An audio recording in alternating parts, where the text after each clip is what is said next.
Theresa May. Thank you, Mr. Speaker. It is with great sadness that I rise to pay tribute to Her late Majesty Queen Elizabeth II on my behalf and on behalf of my Maidenhead constituents. Yesterday was a day that we all knew would come sometime, but in our hearts of hearts we hoped never would.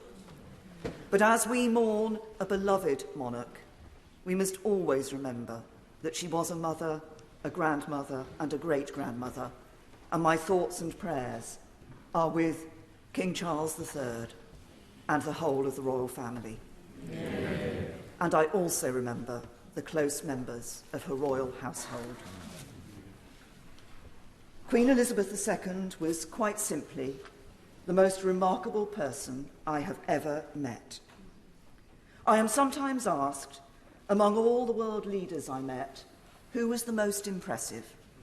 And I have no hesitation in saying that from all the heads of state and government, the most impressive person I met was Her late Majesty Queen Elizabeth II. She gave a lifetime of service as she promised to do when she was 21. Her selfless devotion to duty was an inspiration and example to us all. She was respected and loved, not just here in the United Kingdom and in her other realms and the Commonwealth, but across the world. And that love, respect and admiration was born not out of her position, but because of the person she was. A woman of dignity and grace, of compassion and warmth, of mischief and joy, of wisdom and experience, and of a deep understanding of her people. Like so many until last evening, I had never known another monarch.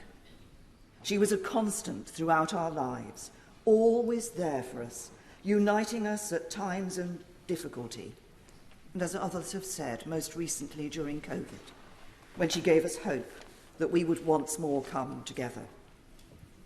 Her passing marks a generational change, not just because of the length of her service, but because of what she lived through.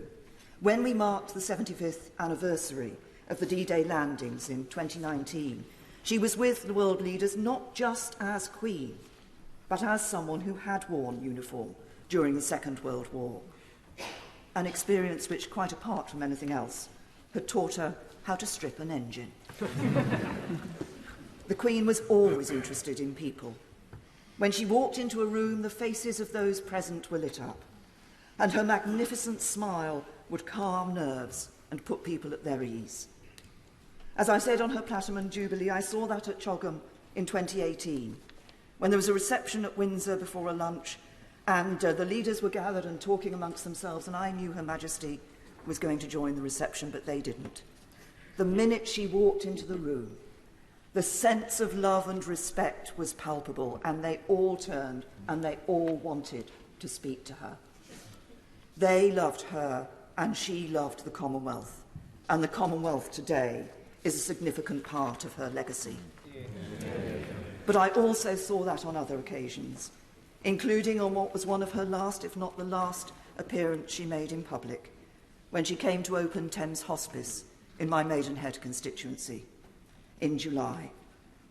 The moment she walked through the door, the atmosphere in the room changed. You felt the love and respect of the people there for her. And as she spoke to staff and patients, she exuded a warmth and humanity which put people at their ease. She was Queen, but she embodied us. Across the nations of the world and for so many people, meeting Queen Elizabeth simply made their day, and for many will be the memory of their life. Of course, for those of us who had the honour to serve as one of her prime ministers, those meetings were more frequent with the weekly audiences. These were not meetings with a high and mighty monarch, but a conversation with a woman of experience and knowledge and immense wisdom. They were also the one meeting I went to which I knew would not be briefed out to the media.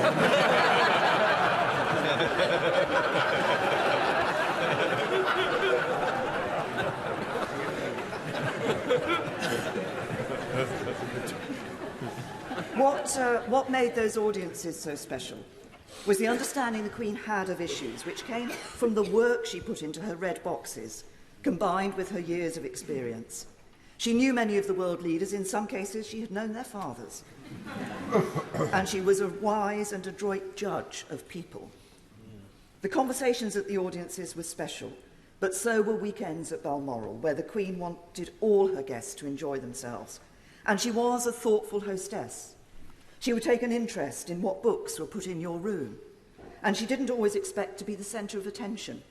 She was quite happy sometimes to sit playing her form of Patience, while others were mingling around her, chatting to each other. My husband tells of the time he had a dream. He dreamt that he was sitting in the back of a Range Rover being driven around a Balmoral estate, and the driver was Her Majesty the Queen, and the passenger's seat was occupied by his wife, the Prime Minister. And then he woke up and realised it was reality.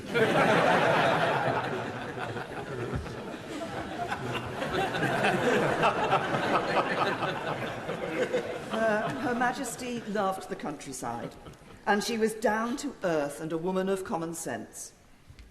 I remember one picnic at Balmoral which was taking place in one of the bothes on the estate. The hampers came from the castle and we all mucked in to put the food and drink out on the table.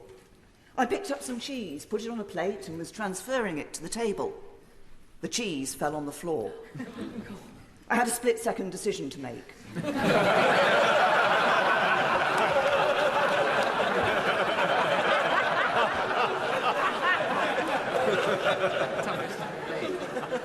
I picked up the cheese, put it on the plate and put it on the table.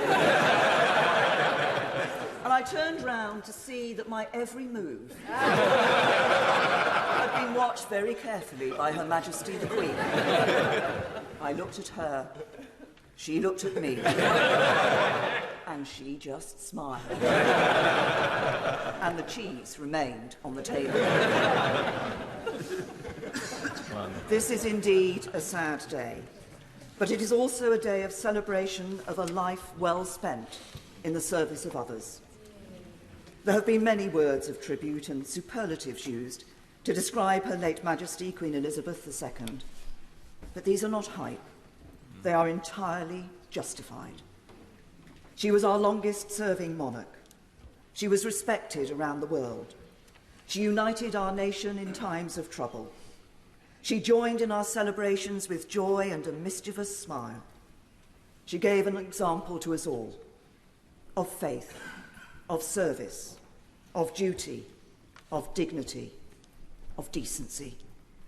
She was remarkable, and I doubt we will ever see her like again. May she rest in peace and rise in glory. Sir Ed Davey.